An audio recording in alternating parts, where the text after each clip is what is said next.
Halo teman-teman semuanya, perkenalkan saya Alif Ainur Rofihan dari Prodi BPKN dengan NIM 2503050128. Di video ini saya akan membahas topik yang sangat mendasar tapi juga sangat menarik, yaitu hakikat manusia dan implikasinya terhadap pendidikan. Kenapa tema ini penting? Karena seluruh proses pendidikan mulai dari perencanaan, metode pembelajaran hingga tujuan akhirnya semuanya itu berpusat pada manusia. Tanpa memahami hakikat manusia, pendidikan bisa kehilangan arah. Jadi, memahami siapa manusia sebenarnya menjadi dasar penting bagi seluruh kegiatan pendidikan. Kalau kita bicara soal hakikat manusia, kita sedang membahas tentang siapa manusia itu sebenarnya. Apa yang membuat manusia berbeda dari makhluk lain dan apa potensi dasar yang dimiliki setiap manusia? Secara umum, manusia itu makhluk yang memiliki akal, perasaan, dan kehendak bebas. Kita bisa berpikir, menilai, dan menentukan pilihan. Tapi lebih dari itu, manusia juga punya nilai moral dan spiritual yang membuatnya mampu membedakan mana yang baik dan mana yang buruk. Pendidikan berangkat dari kesadaran itu bahwa manusia bukan makhluk yang sudah jadi, tapi makhluk yang menjadi. Artinya manusia terus tumbuh dan berkembang melalui proses belajar sepanjang hidupnya. Untuk memahami hakikat manusia secara utuh, kita bisa melihatnya dari beberapa dimensi. Yang pertama adalah manusia sebagai makhluk individu. Setiap manusia itu unik, kita punya karakter, minat, dan kemampuan yang berbeda-beda. Nah, pendidikan harus menghargai keunikan itu. Misalnya, di kelas guru sebaiknya nggak menyamaratakan kemampuan siswa. Ada yang cepat memahami pelajaran, ada juga yang butuh waktu lebih lama, dan itu wajar. Jadi, pendidikan harus bersifat fleksibel dan berorientasi pada kebutuhan individu. Yang kedua, ada manusia sebagai makhluk sosial. Sejak lahir, manusia sudah hidup dalam lingkungan sosial, keluarga, teman, masyarakat. Artinya kita tidak bisa hidup sendiri, dan pendidikan harus mengajarkan nilai-nilai sosial seperti kerjasama, toleransi, dan gotong royong agar manusia bisa berinteraksi dengan baik dan berkontribusi bagi masyarakatnya. Terus yang ketiga, ada manusia sebagai makhluk berakal. Manusia punya kemampuan berpikir logis dan rasional. Inilah yang membedakan manusia dengan makhluk hidup lainnya. Oleh karena itu, pendidikan harus menumbuhkan kemampuan berpikir kritis, reflektif, dan kreatif, bukan sekedar menghafal materi. Yang keempat, ada manusia sebagai makhluk berbudaya. Semua hasil cipta rasa dan karsa manusia membentuk kebudayaan. Pendidikan memiliki tugas penting dalam melestarikan budaya dan menanamkan nilai-nilai luhur bangsa agar tidak punah di era globalisasi yang serba cepat ini. Terus yang kelima, manusia sebagai makhluk spiritual. Manusia bukan hanya makhluk rasional tapi juga memiliki sisi rohani. Artinya, manusia memiliki kesadaran tentang Tuhan dan kebutuhan untuk hidup sesuai nilai moral dan etika. Pendidikan harus menanamkan nilai spiritual agar peserta didik memiliki arah hidup, tujuan, dan karakter yang kuat.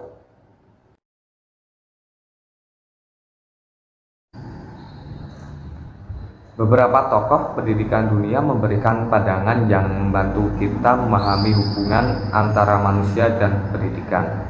Yang pertama ada Ki Hajar Dewantara. Beliau mengatakan bahwa pendidikan adalah menuntun segala kekuatan kodrat yang ada pada anak-anak agar mereka dapat mencapai keselamatan dan kebahagiaan yang setinggi-tingginya, baik sebagai manusia maupun sebagai anggota masyarakat. Artinya, guru berperan sebagai penuntun, bukan pengendali. Tugas pendidik adalah membantu peserta didik tumbuh sesuai kodratnya masing-masing.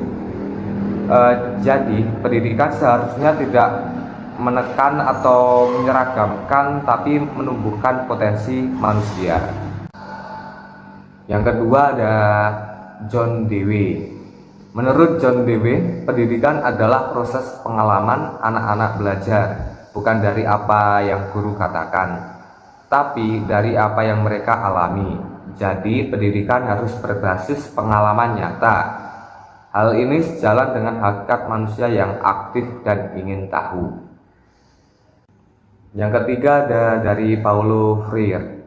Freire memiliki pandangan yang sangat humanistik. Ia menyebut bahwa manusia adalah makhluk yang sadar, yang bisa berpikir dan menciptakan perubahan. Karena itu, pendidikan tidak boleh bersifat menindas, seperti guru yang hanya memberi pengetahuan sementara murid pasif menerima. Pendidikan harus membebaskan, membangun kesadaran kritis, dan mendorong manusia untuk berani memperbaiki realitas sosialnya.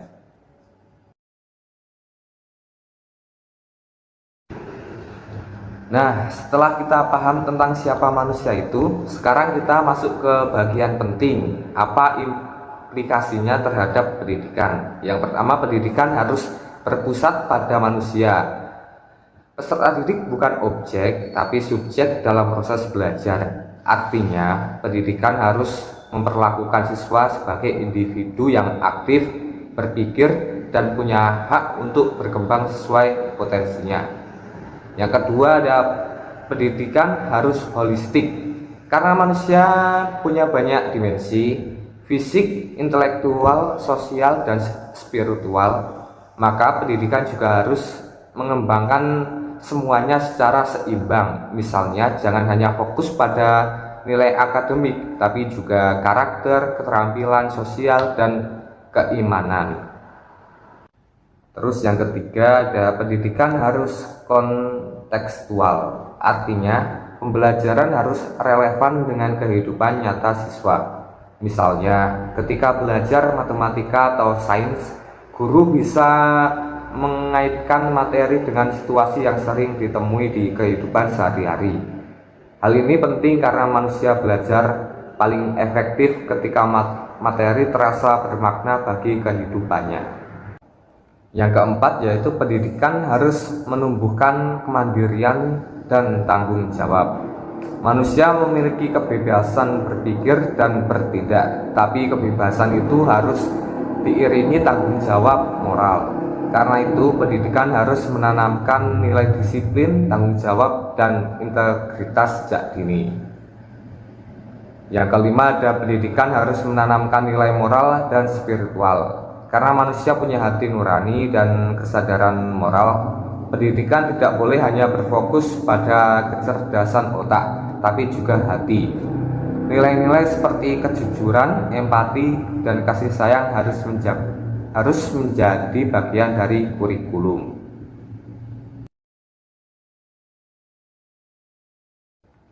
Biar lebih konkret, mari kita lihat contoh penerapan prinsip-prinsip ini di dunia nyata. Di sekolah dasar, pendidikan bisa dilakukan dengan metode bermain sambil belajar. Guru tidak hanya mengajar, tapi menuntut anak mengenali dirinya dengan lingkungannya. Di tingkat SMP dan SMA, pendekatan pembelajaran berbasis proyek bisa digunakan untuk menumbuhkan kemampuan berpikir kritis, kerjasama, dan tanggung jawab sosial. Di perguruan tinggi, mahasiswa bisa diajak untuk melakukan pengabdian masyarakat, riset, dan diskusi terbuka agar mereka belajar memahami realitas sosial secara langsung. Contoh lainnya, dalam pendidikan karakter di sekolah, nilai gotong royong dan kejujuran bisa ditanamkan melalui kegiatan sederhana seperti piket bersama, kerja bakti, atau aksi sosial di lingkungan sekitar.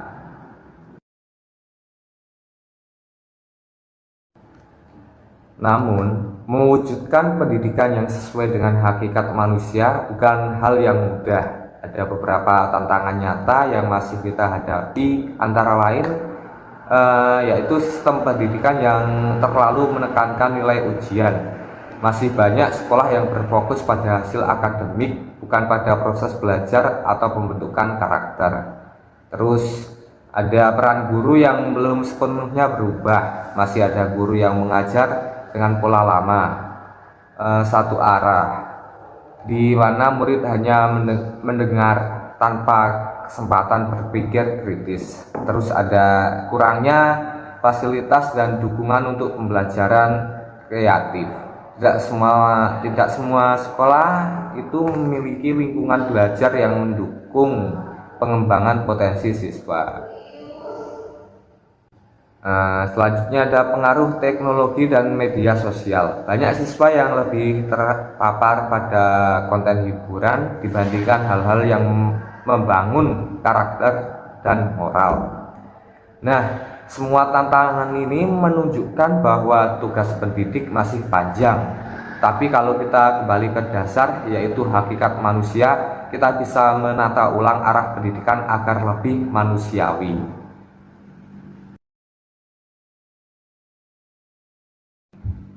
Kalau kita renungkan, pendidikan seharusnya menjadi proses memanusiakan manusia. Artinya, bukan sekedar mencetak tenaga kerja, tapi membentuk pribadi yang sadar akan dirinya, sesama, dan Tuhannya. Guru bukan hanya pengajar, tapi pembimbing. Sekolah bukan hanya tempat mencari nilai, tapi tempat belajar memahami kehidupan. Dan belajar itu sendiri bukan kewajiban semata, tapi bagian dari perjalanan manusia untuk tumbuh dan menjadi lebih baik.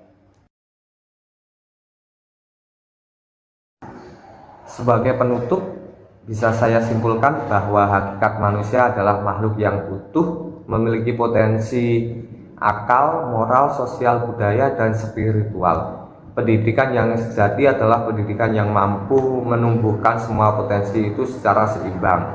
Tujuan akhirnya bukan sekedar mencerdaskan otak, tapi juga menghidupkan hati, membentuk karakter, dan menumbuhkan kesadaran kemanusiaan. Seperti yang dikatakan Ki Hajar Dewantara, pendidikan itu menuntun segala kekuatan kodrat yang ada pada anak-anak agar mereka dapat mencapai keselamatan dan kebahagiaan yang setinggi-tingginya.